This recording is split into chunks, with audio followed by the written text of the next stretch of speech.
They made their choice. I was never part of their plan. So I made mine and walked away, letting them feel what life was like without my help.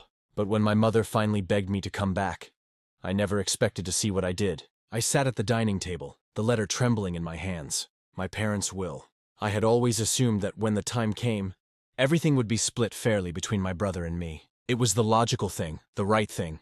But as my eyes scanned the neatly typed pages, my stomach twisted. Everything, the house, the savings, the family heirlooms, all of it had been left to my brother. Not a single mention of me. I read it again, willing my name to appear somewhere, anywhere. But it wasn't there. It was like I didn't exist. I swallowed hard, my heart hammering against my ribs. How? How could they do this? After everything I had done for them. I had been the one taking care of them, paying their bills, covering their medical expenses when insurance wouldn't. Meanwhile, my brother, the golden child, hadn't lifted a finger for them in years, and yet they had chosen him. A slow, simmering rage bubbled inside me. I clenched my fists, trying to steady my breath. No, I needed to hear it from them. That evening, I drove to my parents' house. The same house I had assumed I would someday inherit. My mother greeted me with a warm smile, as if everything was normal. "You should have called before coming over," she said, wiping her hands on a kitchen towel. I would have made dinner. I couldn't even respond. I simply pulled the will from my pocket and set it on the kitchen counter. "What is this?" I asked, my voice sharper than I intended. My father barely looked up from his newspaper. My mother, however, frowned as she picked up the document, her face tightening. "It's the will," she said simply. I crossed my arms. "I know what it is. What I don't know is why my name isn't in it." A thick silence filled the room. My mother set the paper down carefully, avoiding my gaze. "We thought it was for the best," she said. "For the best?" I repeated, laughing bitterly. "You left me nothing. Not even a mention." My father sighed, folding his newspaper. "Your brother is the eldest," he said, as if that explained everything. I shook my head. "And? What does that have to do with anything?" "He has a family," my mother added quickly. "A wife, children. He needs the stability." I stared at them in disbelief. "And I don't." "You're independent," she said. Placing a hand on my arm like that would somehow soften the blow. "You've always been the responsible one. You don't need it the way he does." I felt my entire body go cold. "So that's my punishment?" I whispered. "Being responsible? Taking care of myself and you means I don't deserve anything?" Neither of them spoke. The silence was my answer. I took a slow, steady breath and let it sink in. They had never expected me to need anything, because I had always been the one giving, and they had taken me for granted. Something inside me hardened. I looked at them, really looked at them, and saw them for what they were. Users. I nodded slowly. "All right," I said, stepping back. "I understand." Relief flickered across my mother's face. "Good, sweetheart." "No," I cut her off. "I understand that I'm nothing more than a safety net to you. And since I'm not included in this will, then I guess you don't need my money anymore either." Their expressions shifted instantly. My father sat up straighter. My mother's smile faltered. I turned, walking toward the door. "Wait!" my mother called after me. "You don't mean that." I paused, looking over my shoulder. "Oh, I do." Then I walked out, leaving them in stunned silence. Let's see how long it takes for them to realize who's really been holding them up all this time. I didn't answer their calls for 3 days. It wasn't easy. A lifetime of conditioning told me to pick up, to be the good child, the responsible one. But every time my phone lit up with Mom or Dad, I let it ring. Let them wonder. Let them feel the first stirrings of panic. For years I had been their safety net, the one who covered the bills when my father's pension wasn't enough, the one who paid their medical expenses when my mother needed another procedure, the one who made sure they never had to feel the weight of financial strain. And what had my brother done? Nothing. Yet, he was the one they rewarded. That night at their house, when I realized how little I meant to them, something inside me snapped. I walked out, and I knew, this time I wouldn't come back. At first I expected them to reach out, to realize their mistake and call me, say they were wrong. But they didn't. Instead, my mother sent a single text. "Mom, we didn't mean to hurt you, but we thought you'd understand. You've always been the strong one." That was it. No apology, no regret. Just an expectation that I'd accept it. And I almost did. I almost forgave them, because that's what I'd always done. But then I remembered the will. I remembered the feeling of reading those words, of realizing that they had already erased me. And so I made my decision. I logged into my banking app and canceled every single automatic payment linked to their accounts. The mortgage? Gone. The utilities? Cut off. The medical insurance? No longer my problem. For the first time in years, they would have to stand on their own. A week passed, then 2. At first, there was nothing. No texts, no calls. Maybe they hadn't noticed yet. Then little things started happening. My mother's messages shifted. Mom, hey sweetheart, can you check if there's an issue with the power bill? Mom, the water company says they haven't received a payment this month. I read them, my heart pounding. But I didn't reply. A few days later, the calls started. First once a day, then multiple times. They were starting to realize. By the third week, my father finally caved. He left me a voicemail, his voice tight with frustration. Dad, I don't know what kind of game you're playing, but the bank just called. The mortgage is overdue. Call me back. I didn't, because this wasn't a game. This was me walking away. Let them feel what it's like to be forgotten, to be left behind. Let them see how much they had depended on me. The child they had decided wasn't worthy of an inheritance. I had been their lifeline for years. Now, I was done. The first week after I stopped paying, everything was quiet. Too quiet. I half expected my mother to call immediately, to demand an explanation, to try and guilt me back into submission. But there was nothing. No desperate texts. No pleading voicemails. They didn't even notice. My brother certainly didn't care. He had never been involved in their finances, never once offered to help when bills stacked up. When unexpected medical expenses hit, he had always assumed someone else would take care of it. That someone was me. And now that I wasn't stepping in, he still didn't. I imagined him, completely unaware of the ticking time bomb beneath his feet, living his life like nothing had changed. After all, why would he worry? Mom and Dad had always put him first. It would take weeks before reality hit them. The first real sign came in the form of a text from my mother. Mom, hey sweetheart, could you check if there's an issue with the water bill? The company is saying the payment hasn't gone through. I read it and ignored it. A few days later, another message. Mom, the power company says the bill is overdue. Could you send the confirmation number? I stared at my phone, my heart pounding. She still didn't get it. She still thought I was handling things, that it was just some minor mix-up. She hadn't even considered the possibility that I had stopped. Then came the calls. At first, they were calm. Hey honey, she'd say when I picked up, trying to sound casual. Listen, I think there's some kind of issue with the mortgage payment this month. The bank sent a notice. Can you check on that?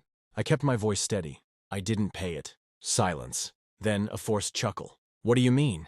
I leaned back in my chair, gripping my phone tightly. I mean, I didn't pay it, Mom. Or the utilities. Or anything else. Another pause. This one longer. But why? I let that hang between us. Let her feel it. Finally, I said, because you made it clear I don't matter. So why should I keep paying for people who don't care about me? I could hear her sharp intake of breath. That's not fair. I laughed. No, what's not fair is expecting me to support you while treating me like I don't exist. She didn't have an answer for that. Days passed. Then the real panic started. The voicemails from my father, once gruff and dismissive, now carried an edge of desperation. Dad, I don't know what kind of game you're playing, but the bank just called. The mortgage is overdue. Call me back. I didn't. Because this wasn't a game. This was me walking away. Let them feel what it's like to be forgotten. To be left behind. Let them see how much they had depended on me. The child they had decided wasn't worthy of an inheritance. I had been their lifeline for years. Now, I was done. The first week after I stopped paying, everything was quiet. Too quiet. I half expected my mother to call immediately, to demand an explanation, to try and guilt me back into submission. But there was nothing. No desperate texts. No pleading voicemails. They didn't even notice. My brother certainly didn't care. He had never been involved in their finances. Never once offered to help when bills stacked up.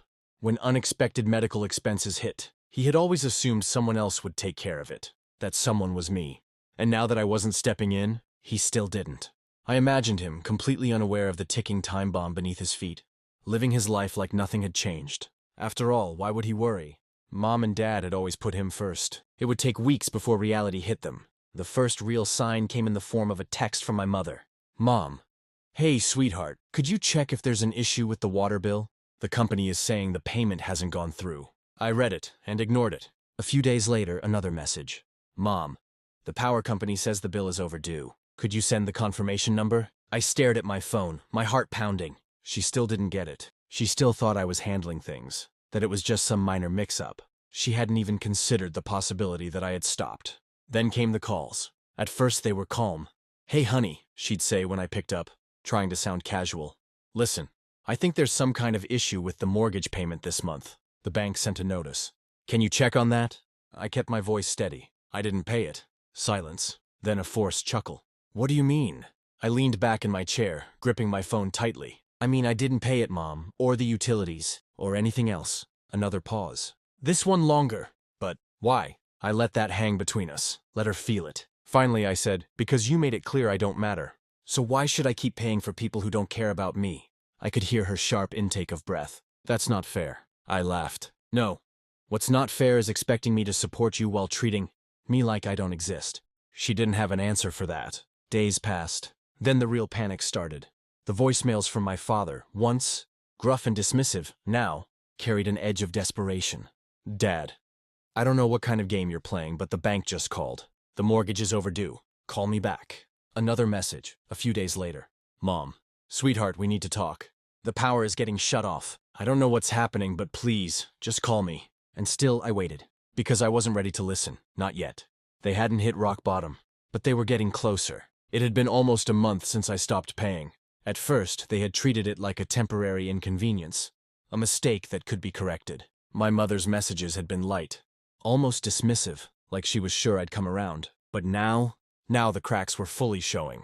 The real unraveling started with the heat. Winter had settled in, and without my payments, their heating had been cut off. I imagined my mother layering up in blankets, my father grumbling about how the company must have screwed something up.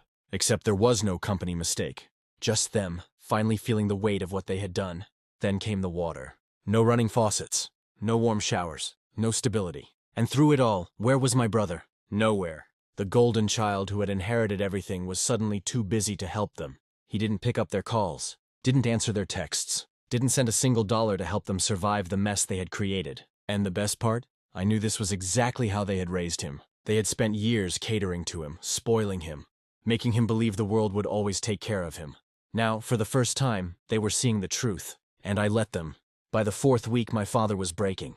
I could tell by the voicemails he left. The anger was gone, replaced with something I had never heard before. Desperation. Dad, look, I don't know what you're trying to prove, but things are bad here. We just need you to fix this. Call your mother. I let the message sit there, unread, unanswered. Then, a few days later, Mom, please, sweetheart, please call me. I need to talk to you. There was something different in her voice this time. A shaking, a rawness that hadn't been there before. I hesitated. Was this another guilt trip? Another attempt to pull me back in? Or had they finally learned? I let out a slow breath. Then, for the first time in weeks, I picked up the phone. Hello? A shaky inhale on the other end. Then, I'm sorry. And just like that, I knew. Reality had finally hit them. I held the phone to my ear, listening to my mother's shaky breathing. Please come home. We need to talk. Her voice was small, broken. A month ago, she had been dismissive, acting as if my anger would fade and I'd come crawling back. Now, she sounded like a woman who had lost everything. And maybe she had. I hesitated. A part of me wanted to ignore her, let her sit in the emptiness they had created. Let her feel what I had felt when I read the will and realized I had never mattered to them the way my brother did. But there was something in her tone. Something different. Not guilt. Not frustration. Desperation. And that's what made me say, I'll be there in an hour. The drive to their house felt longer than usual. I had been avoiding this place, refusing to acknowledge it. But now that I was going back, I felt something settle in my chest. A heaviness I wasn't sure I wanted to face. When I pulled into the driveway, I barely recognized the house. The front yard, once pristine, was a mess. The porch light flickered. The blinds were drawn. It looked abandoned. I stepped out of the car, my breath fogging in the cold air. Then the front door opened, and I froze. My mother stood there, but she wasn't the woman I remembered. Her hair was messy, pulled into a loose bun like she hadn't bothered to fix it in days. Her eyes were red, sunken, her skin pale. She looked like she had aged 10 years in the past month. My father sat in the living room motionless, staring at the dark TV screen like a man who had nothing left. I stepped inside, closing the door behind me. What happened? My voice came out sharper than I intended. My mother swallowed, wringing her hands. It's your brother, she whispered. I stiffened. What about him? She sucked in a breath, and then, he took everything. At first I didn't react. I just stared at her, waiting for the rest of the story. She licked her lips, eyes darting to my father, who hadn't moved, hadn't even looked at me. We trusted him, she continued, voice shaking. We gave him everything, and he said he'd handle it. He said he'd take care of us. Something cold curled in my chest. I already knew where this was going. She let out a breathy, humorless laugh. He sold the house. The words barely registered. Sold the house? I looked at my father. Is that true? His jaw was clenched so tight I thought he might break his own teeth. He gave a stiff nod. Gone, my mother whispered. The money, too. He emptied the accounts, said he was making investments. She swallowed hard. Then he stopped answering our calls. For a moment, the room was silent. I should have been shocked. I should have been furious for them. But all I felt was a bitter kind of justice. They had chosen him over me, trusted him, believed in him, and he had left them with nothing, just like they had left me. My mother looked at me, eyes wet, pleading. We didn't know, she whispered. You thought he would take care of you, I said flatly. She nodded, blinking rapidly. Please, we don't have anyone else. Her voice cracked. I let out a slow breath, glancing around the house, my childhood home, the one they had never planned to leave to me. And now they were asking me to save them. I had the power to walk away, or I could stay. For the first time, the choice was mine. The house smelled different, not the comforting scent of my mother's cooking, or the faint trace of my father's aftershave. Instead, it was stale, heavy, filled with the weight of something rotting beneath the surface. I stepped inside, and the sight before me made my chest tighten. The once pristine home, the one they had cherished and protected for years, was in ruins. Stacks of unopened mail littered the dining table. Dishes piled up in the sink. The carpet, once spotless, was worn down, stained with neglect. It looked abandoned, but worse than that, it looked defeated. And so did they. My father, once a proud, unwavering man, sat slumped in his chair, his hands limp in his lap. He didn't even look up when I walked in. His hair, which he had always kept neatly combed back, was now wild, unkempt. His face, once so strong and full of certainty, was pale, sunken, like the life had been drained out of him. And my mother, she was standing by the window, arms wrapped tightly around herself, eyes red and swollen. She turned when she saw me, and for a moment, there was something in her expression I had never seen before. Shame. Not frustration, not annoyance, not even the disappointment they had so often reserved for me. Just pure, undeniable shame. And then she said it. 4 words that changed everything. Your brother took everything.